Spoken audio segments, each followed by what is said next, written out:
கிறிஸ்துவுக்குள் அன்பானவர்களே, உயிர்த்தெழுந்த ஆண்டவராகிய இயேசு கிறிஸ்துவின் நாமத்திலே உயிர்த்தெழுந்த திருநாளின் வாழ்த்துக்களையும் ஆசீர்வாதங்களையும் நான் சொல்லிக் கொள்கின்றேன்.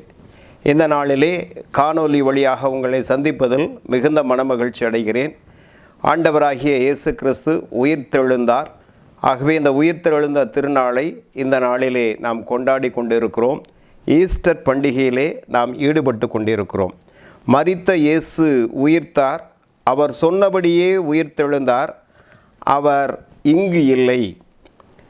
மரித்தேன், ஆனாலும் சதா காலங்களிலும் உயிரோடு கூட இருக்கிறேன் என்றவர் எருசலேம் நோக்கி பயணம் செய்கின்ற பொழுது தன்னுடைய சீடர்களிடத்திலே தான் உயிர்த்தெழப் போகிறேன், தன்னுடைய உயிர்த்தெழுதலை குறித்து 3 முறை அவர் சொல்லியிருந்தார். இயேசு மரித்தபோது ஹீ இஸ் டெட் என்று சொன்னார்கள். அவர் உயிர்த்தெழுந்தபோது ஹீ இஸ் ரைசன் என்று சொல்லி அவர்கள் சொன்னார்கள். இந்த நம்பிக்கையின் அடிப்படையில் தான் திருச்சபையானது இந்த பண்டிகையை அல்லது இந்த திருவிழாவை கொண்டாடி கொண்டிருக்கிறது. இது நாள் வரையிலும் அந்த நம்பிக்கையின் அடிப்படையில் தான் திருச்சபையானது இயங்கி கொண்டிருக்கிறது என்பதிலே மாற்று கருத்து எதுவும் இல்லை. நாம் பாடுகிறோம் அல்லவா, யூத ராஜசிங்கம் உயிர்த்தெழுந்தார் என்று பாடுகிறோம் அல்லவா. அந்த பாடல் வரிகள் மீண்டுமாக சொல்லுகிறது, மரித்த கிறிஸ்து இனி மரிப்பதில்லை என்று சொல்லி அந்த பாடல் வரிகள் நமக்கு சுட்டி காட்டுகின்றன. அன்பானவர்களே, மத்தேயு எழுதின நற்செய்தி நூல் 28ஆம் அதிகாரம் 5 முதல் 7 வசனங்களை நாம் வாசிக்கின்ற பொழுது, தூதன் அந்த ஸ்திரீகளை நோக்கி நீங்கள் பயப்படாதிருங்கள், சிலுவையில் அறையப்பட்ட இயேசுவை தேடுகிறீர்கள் என்று அறிவேன். அவர் இங்கே இல்லை, தான் சொன்னபடியே உயிர்த்தெழுந்தார். திருமறை நற்செய்தி என்ற சொல்லானது, திருமறையிலே நற்செய்தி என்ற சொல்லானது புதிய ஏற்பாட்டிலே 110 முறையும் பழைய ஏற்பாட்டிலே 7 முறையும் வருகிறது. பொதுவாக யூதர்கள் தூதன் வந்து சொல்கின்ற செய்தியை நற்செய்தி என அவர்கள் அறிந்திருந்தார்கள், அவர்கள் அவ்வாறு புரிந்திருந்தார்கள். மனிதர்கள் கேள்விப்படுகின்ற செய்திகளிலே மிக மோசமான செய்தி என்னவென்று சொன்னால் அது மரண செய்தி தான். மரணம் என்ற ஒரு செய்தியை கேட்க யாரும் விரும்புவதில்லை. ஆனால் மரித்து போன ஒருவர் அல்லது மரண படுக்கையிலே இருக்கக்கூடிய ஒருவர் உயிர்த்தெழுந்து விட்டார் என்ற ஒரு செய்தியை கேட்கின்ற பொழுது அது மகிழ்ச்சியாக இருக்கும், அது மகிழ்ச்சியின் செய்தியாக இருக்கும். அப்படித்தான் திருமறையும் அந்த மகிழ்ச்சியின் செய்தியை தான் இந்த நாளிலே நமக்கு சொல்லுகிறது, ஆண்டவர் சொன்னபடியே உயிர்த்தெழுந்தார் என்று சொல்லி. ஆக அப்போஸ்தலனாகிய பவுல் இதை குறித்து சொல்கின்ற பொழுது 1 கொரிந்தியர் 15ஆம் அதிகாரம் 3 முதல் 5 வசனங்களை வாசிக்கின்ற பொழுது, நான் அடைந்ததும் நான் உங்களுக்கு பிரதானமாய் ஒப்புவித்ததும் என்னவென்றால் கிறிஸ்துவானவர் வேத வாக்கியங்களின்படி நம் பாவங்களுக்காக மரித்து அடக்கம் பண்ணப்பட்டு வேத வாக்கியங்களின்படியே 3ஆம் நாளில் உயிர்த்தெழுந்தார். ஆக அவர் மரித்தார், அடக்கம் பண்ணப்பட்டார், வேத வாக்கியங்களின்படி 3ஆம் நாள் உயிர்த்தெழுந்தார் என்று சொல்லி நாம் வேதத்திலே பார்க்கிறோம். உலகில் பிறந்த யாவரும் மரித்தே ஆக வேண்டும். இதுதான் வாழ்க்கையினுடைய நியதி அல்லது இதுதான் படைப்பினுடைய நியதி என்று சொல்லி அறிவோம். ஆனால் அந்த மரணம் இயற்கையாக இல்லாமல் ஆபத்தாகவோ விபத்தாகவோ இருந்தால் அது மிகுந்த வேதனைக்குரியதாக இருக்கும். ஒருவேளை அதற்காக ஈடாக பல லட்சங்களை கொடுத்தாலும் அது மனதிற்கு ஆறுதலையோ அல்லது தேர்தலையோ தரக்கூடியதாக இராது. அப்படித்தான் இயேசு கிறிஸ்துவும் கொடுமையான வேதனைகளை அடைந்து அவர் மரித்தார், பாடுகளை பட்டுத்தான் அவர் சிலுவை மரணத்தை அடைந்தார் என்று நாம் அறிவோம். அதை குறித்து ஏசாயா தீர்க்கன் 53ஆம் அதிகாரம் 4ஆம் வசனத்தில் சொல்கின்ற பொழுது, மெய்யாகவே அவர் நம்மளுடைய பாடுகளை ஏற்றுக்கொண்டு நம்மளுடைய துக்கங்களை சுமந்தார் என்று தீர்க்கன் சொல்லுவதை பார்க்கிறோம். அப்போ நம்மளுடைய பாடுகளையும் நம்மளுடைய துக்கங்களையும் அவர் ஏற்றுக்கொண்டு சிலுவையிலே மரித்தார். இப்படி கஷ்டப்பட்டு மரித்தவர் உயிர் தெழுவார் என்று சொல்லி யாரும் நம்பவில்லை. சிலுவையிலே அவரது கால்களை முறிக்கச் சென்ற போர்ச்சேவர்கள் அவர் ஏற்கனவே இறந்து விட்டார் என்று சொல்லி கொண்டாடினார்கள். பொதுவாக சிலுவையிலே அறைகின்ற பொழுது சிலுவையில் அறையப்பட்டவர் மரிக்கவில்லை என்றால் அவருடைய கால்கள் இரண்டையும் முறித்து விடுவார்கள். அப்படி முறிக்கச் சென்ற பொழுது அவர் மரித்து விட்டார் என்று சொல்லி அந்த போர்ச்சேவகர்கள் எல்லாம் சந்தோஷப்பட்டார்கள். இன்னுமாக 3ஆம் நாளிலே அவருடைய சரீரத்திற்கு தைலம் பூச சென்றவர்களும் அவர் உயிர்த்தெழுந்து விட்டார் என்று நம்பவில்லை. நான் ஒரு காரியத்தை சொல்ல வேண்டும். அங்கே கலிலேயாவிலே கல்லறைகள் எப்படி இருக்கும் என்றால் ஒரு குகை போல வெகு நீளமுடையதாக இருக்கும், அல்லது ஒரு பாறையை குடைந்து அதற்குள்ளாக இறந்த உடலை வைத்து அடைத்து விடுவார்கள், அல்லது ஒரு கட்டடம் அந்த கட்டடம் போல கல்லினால் கட்டப்பட்டதாக இருக்கும். அந்த கல்லறையினுடைய வாயிலை கதவு வைத்து மூட மாட்டார்கள், ஒரு கல்லை புரட்டி அதை அடைத்து விடுவார்கள். ஆகவே தான் கல் வைத்து அதை அடைப்பதனால் அதற்கு கல்லறை என்ற பெயர். இது ஏன் என்று சொன்னால், இந்த 3 நாட்களும் அந்த உடலிலிருந்து பிரிந்த ஆத்மா அந்த குகைக்குள் அல்லது அந்த அறைக்குள் சுற்றியே திரிந்துவிட்டு 3ஆம் நாளிலே அந்த இடத்தை விட்டு அது சென்று விடும் என்று அவர்களுடைய நம்பிக்கை.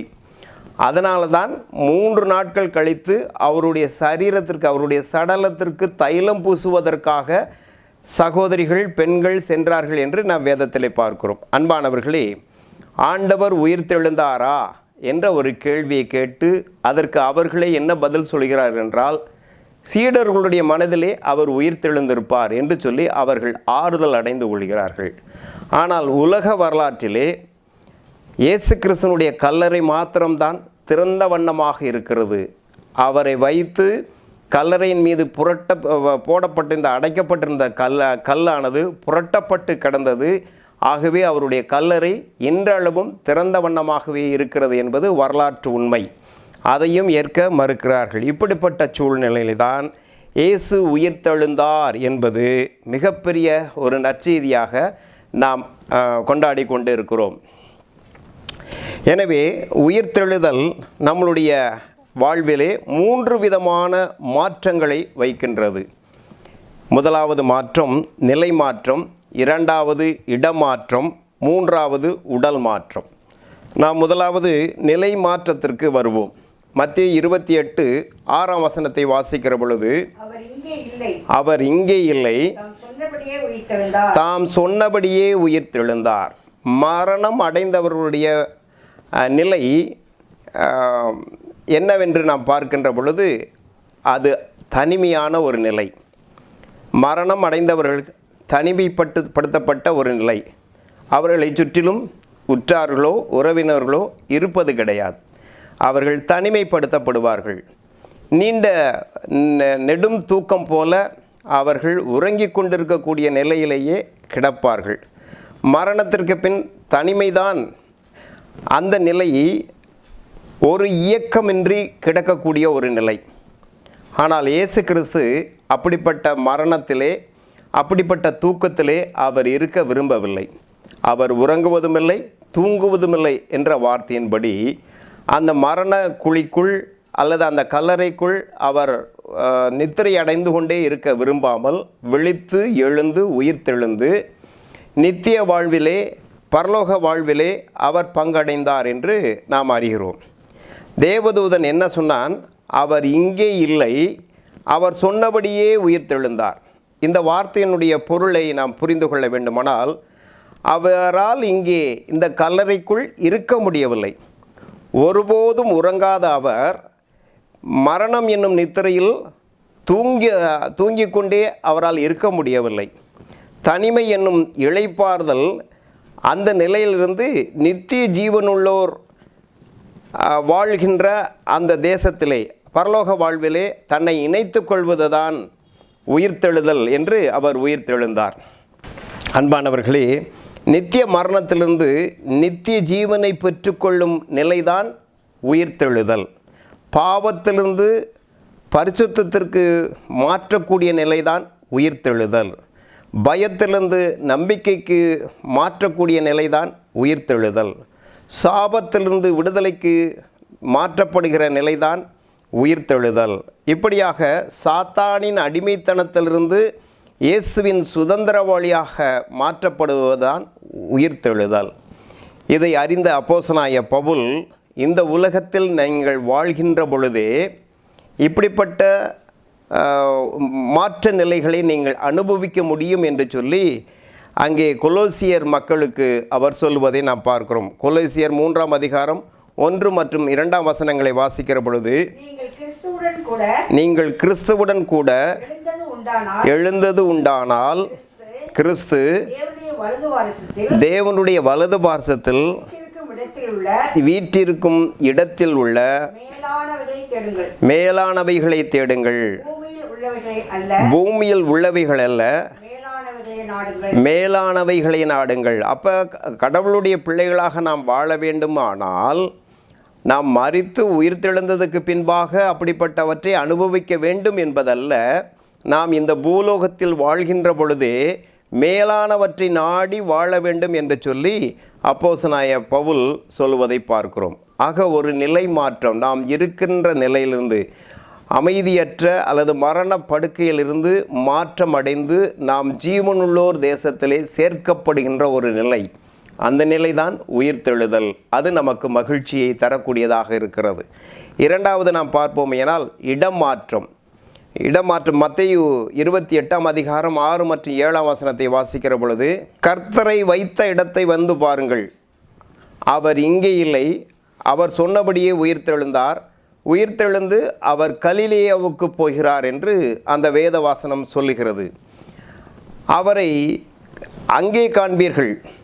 எங்கே? கலிலேயாவிலே காண்பீர்கள். ஏனென்றால் உயிர்த்தெழுந்ததற்கு பின்பாக அவர் வைத்த இடத்திலே அவர் இருப்பதில்லை. நாம் யாரும் நாம் தூதன் சொன்ன அந்த வார்த்தை, இந்த இடத்தை வந்து பாருங்கள், அவர் இங்கே இல்லை. ஏனென்றால் உயிர்த்தெழுந்து விட்டார். உயிர்த்தெழுந்தபடினால் அந்த கல்லறை காலியாக இருக்கிறது. உயிர்த்தெழுதல் நடப்பது இடமாற்றம். ஏனென்றால் அவர் அங்கே இல்லை. ஏசாயா 53ஆம் அதிகாரம் 8ஆம் வசனத்திலே இந்த பூமியை குறித்து சொல்லுகிற போது ஜீவனுள்ளோர் தேசம் என்று இந்த பூமியை குறித்து சொல்லுகிறது.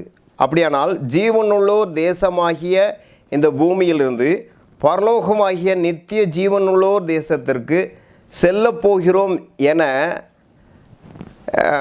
செல்லப்போவதுதான் ஒரு இடமாற்றம். அதைத்தான் இங்கே இடமாற்றம் என்று சொல்லுகிறோம். ஆண்டவர் உலகத்தில் வாழ்ந்த நேரங்களிலே, வாழ்ந்த காலங்களிலே சீடர்களுடன் தான் அவர் நடந்து போனார். ஆனால் உயிர்த்தெழுந்ததுக்கு பின்பாக அவர்களுக்கு முந்தி நடந்து போகிறார், கலிலேயாவிற்கு போகிறார் என்று அங்கே தேவதூதன் சொல்வதை பார்க்கிறோம். அதன் பொருள் என்னவென்றால், நான் பூமியிலிருந்து இடமாற்றம் பெற்றுவிட்டேன், நீங்களும் இடமாற்றம் பெறப்போகிறீர்கள். நான் இடமாற்றம் பெற்றது போல உங்களுக்கு நான் இடமாற்றம் பெற்று முன்னாக கலிலேயாவுக்கு செல்கிறேன், முன்பாக செல்கிறேன், நீங்கள் எனக்கு பின்னாக வாருங்கள், உயிர்த்தெழுந்த பின்பாக நீங்கள் வருவீர்கள் என்று ஆண்டவர் சொல்வதாக நாம் இங்கே பார்க்கிறோம். உயிர்த்தெழுதல் என்பது ஜீவனுள்ளோர் தேசமாகிய பூமியிலிருந்து இடமாற்றம் பெற்று நித்திய ஜீவனுள்ளோர் தேசத்திற்கு, அதாவது மோட்சத்திற்கு செல்கின்ற ஒரு இடமாற்றமாகும். இடமாற்றம் என்றால் இந்த பூமியிலிருந்து நாம் விடுதலையாகி ஆண்டவரோடு என்றென்றும் வாழக்கூடிய அந்த தேசத்திலே நாம் இடம் பெறுவதைத்தான் இடமாற்றம் என்று இந்த நாளிலே பார்க்கிறோம். உடல் மாற்றம். உயிர்த்தெழுதல் என்பது அந்த உயிர்த்தெழுந்த அந்த உயிருக்கு எந்த விதமான நோய் நொடிகள் எதுவும் அண்டுவதில்லை. அழியக்கூடிய உடம்பை விட்டு அழியாமையாகிய நித்திய ஜீவனை அது பெற்றுக்கொள்ளக்கூடியதாக இருக்கும். அன்பானவர்களே, ஆண்டவராகிய இயேசு கிறிஸ்து உயிர்த்தெழுந்ததுக்கு பின்பாக பரலோகத்திலே ஒரு கான்வர்சேஷன், ஒரு உரையாடல் நடக்கிறது. இயேசு கிறிஸ்துவுக்கு பின்பாக வேறு யாரையும் உயிர்த்தெழுந்து பரலோக ராஜ்யத்திற்கு அழைத்து வர வேண்டாம் என்று சொல்லி. ஆனால் ஆண்டவர் அங்கே வாதிட்டு இல்லை, மனிதர்களையும் நாம் பரலோக ராஜ்யத்திற்கு கொண்டு வர வேண்டும் என்று சொல்லி அங்கே அவர் வாதிடுவதாக ஒரு செய்தி குறிப்பு ஒன்று சொல்லுகிறது. ஆக இதை குறித்து அப்போஸ்தலனாகிய பவுல் சொல்கின்ற பொழுது 1 கொரிந்தியர் 15ஆம் அதிகாரம் 54ஆம் வசனத்திலே, அழிவுள்ளதாகிய இது அழியாமையையும், இது என்று சொன்னால் நம்மளுடைய சரீரம், அழிவுள்ளதாகிய இந்த சரீரம் அழியாமையையும், சாவுக்கு ஏதுவான இது சாவாமையும் தரித்து கொள்ளும்போது மரணம் ஜெயமாக விழுங்கப்பட்டது என்று வார்த்தை அது நிறைவேறுகிறது என்று சொல்லி வேதத்திலே பார்க்கிறோம். அன்பானவர்களே, நாம் இந்த சரீரமானது, அழிவுள்ள சரீரமானது அழியாமையை தரித்து கொள்ளும். சாவுக்கேதுவான இந்த சரீரம் எப்படி இருக்குமா, சாவாமையுடையதாக அது தரித்து கொள்ளும். அப்படிப்பட்ட நிலைமை ஏற்படுகின்ற பொழுது அது மரணம் ஜெயமாக விழுங்கப்பட்டது என்று நாம் பொருள் கொள்ள முடிகிறது. ஆகவே இந்த உயிர்த்தெழுதல் நமக்கு நம்மளுடைய வாழ்விலே மிக மகிழ்ச்சியை தரக்கூடியதாக இருக்கிறது. நம்மளுடைய நிலையை மாற்றுகிறது. அசைவற்ற நிலையிலிருந்து ஜீவனுள்ள தேசத்திற்கு நம்மளை மாற்றுகிறது. அது மாத்திரமல்ல, மரணம் என்ற கல்லறையிலே, அந்த கல்லறையிலிருந்து நாம் விடுபட்டு மீண்டுமாக ஆண்டவரோடு சேர்ந்து வாழக்கூடிய மிகப்பெரிய ஒரு வாழ்வை பெற்றுக்கொள்கிறோம், இடமாற்றத்தை பெற்றுக்கொள்கிறோம். இந்த உடலிலிருந்து ஆன்மா பிரிந்து தேவனோடு இணைந்து கொள்கிறது. ஆகவே அழிவுள்ளதாகிய இந்த சரீரம் அழியாமையை பெற்றுக்கொள்கிறது. அதுதான் உயிர்த்தெழுதல். இந்த உயிர்த்தெழுதல் நமக்கு மகிழ்ச்சியை கொடுக்கக்கூடியதாக இருக்கிறது. அப்போது ஏற்படும் மாற்றம் மரணத்தை ஜெயமாக விழுங்கக்கூடியதாக இருக்கிறது. அப்படிப்பட்ட பாக்கியத்தை பெற்றுக்கொள்ள நீங்களும் நானும் அழைக்கப்படுகின்றோம். ஆண்டவர் அப்படிப்பட்ட மிகப்பெரிய ஒரு பாக்கியத்தை நமக்கு தருவாராக. நாம் ஜெபம் செய்வோம். நல்ல தகப்பனே, அருமையான வேளைக்காக ஸ்தோத்திரம். உயிர்த்தெழுந்த திருநாளிலே ஆண்டவரே, உம்மோடு கூட நாங்கள் இணைந்து சுவாமி நித்திய வாழ்வை பெற்றுக்கொள்வதற்காக அழைக்கப்பட்டிருக்கிறோம். அது எங்களுக்கு மன நிறைவையும் மகிழ்ச்சியும் கொடுக்கக்கூடியதாக இருக்கிறது.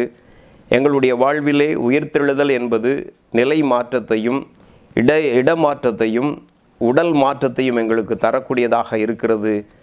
ஆகவே இவைகள் மூலமாக நாங்கள் ஜீவனுள்ளோர் தேசத்திலே, ஆண்டவரே, நித்திய வாழ்வுடையவர்களுடைய தேசத்திலே நாங்கள் சேர்ந்து பரலோக வாழ்விலே உம்மோடு சேர்ந்து வாழ்வோம் என்ற நம்பிக்கை எங்களுக்கு கொடுக்கக்கூடியதாக இருக்கிறது. அப்படிப்பட்ட நம்பிக்கையிலே நாங்கள் நிலைத்திருந்து வாழ, இந்த பூமியிலே நாங்கள் வாழ்கின்ற பொழுது பூமிக்குரியவைகளை அல்ல, மேலானவைகளை நாடி கர்த்தரை போற்ற எங்களுக்கு உதவி செய்ய வேண்டுமா நாங்கள் ஜெபிக்கிறோம். இந்த வார்த்தைகளை ஆசீர்வதியும், கேட்ட ஜனங்களையும் ஆசீர்வதித்தலும். மீட்பனும் இரட்சகருமாய் இருக்கிற கிறிஸ்துவின் வழியாக வேண்டுகிறோம் நல்ல பிதாவே, ஆமென். கர்த்தர் தாமே இந்த காரியங்களை ஆசீர்வதிப்பாராக. ஆமென்.